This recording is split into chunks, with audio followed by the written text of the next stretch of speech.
September 18, 1978 o eksaktong 45 taon na ang nakararaan, inaresto ng 5 nakasibilyang lalaki ang social worker na si Flora Santos sa kanilang tahanan sa Santa Ana, Maynila. Dinala raw siya sa Camp Crame kung saan siya ay nakulong ng 3 araw. Pangarinig nila yung tinotorture kasi sa krami, katabi lang namin yung natotorture. din siya. Oo, opo, psychological. Kaya kung hindi ka malakas talagang maano. Krimen ba ang tumulong sa mahihirap?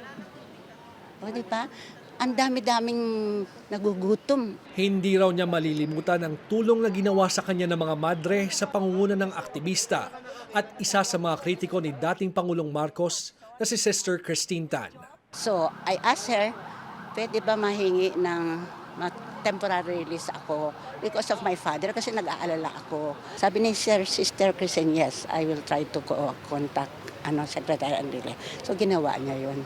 Ayon kay Saturo Campo na tinorture at nakulong ng 9 na taon noong martial law, hindi na siya nagulat sa di umano'y mga tangka ng kasalukuyang administrasyon na ilayo ang pangalang Marcos sa mga paglabag sa karapatang pantao noon.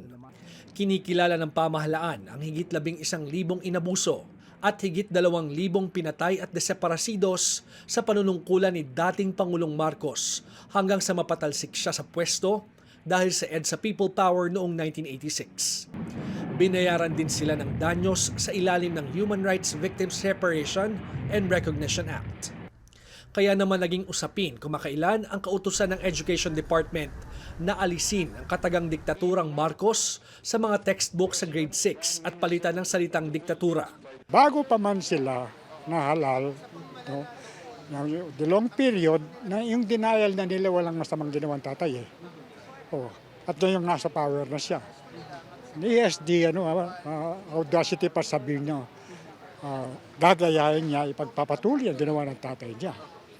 Yun, insulto yan sa mamamayan na nakakaalam sa mga pinaggagawang ng tatay niya. Nauna nang sinabi ng DepEd na walang naging pressure sa kanilang gawin ang pagbabagong ito sa mga libro. Ang DepEd ay pinamumunuan ni Vice President Sara Duterte na malapit na kaalyado ng mga Marcos. Hindi na po tinitingnan ng ating sekretary o kahit ng mga nagdaang sekretary yung ano ba yung mga nakalagay diyan na isa-isahin pa po niya. Hindi po nakalagay po iyan sa curriculum and teaching strand. Ang tinitingnan niya ano ba ang framework dito pero may other details hindi po niya tinitingnan. Samantala, kasado na ang mga protesta na isasagawa sa ika-51 anibersaryo ng deklarasyon ng martial law sa September 21. Bahagi raw ito ng patuloy na pag-alala sa madilim na kasaysayan ng bansa at paglaban sa anilay hindi matapos-tapos na problema ng kahirapan, kawalang hustisya at kawalang pagkakapantay-pantay sa lipunan. George Cahiles, CNN Philippines.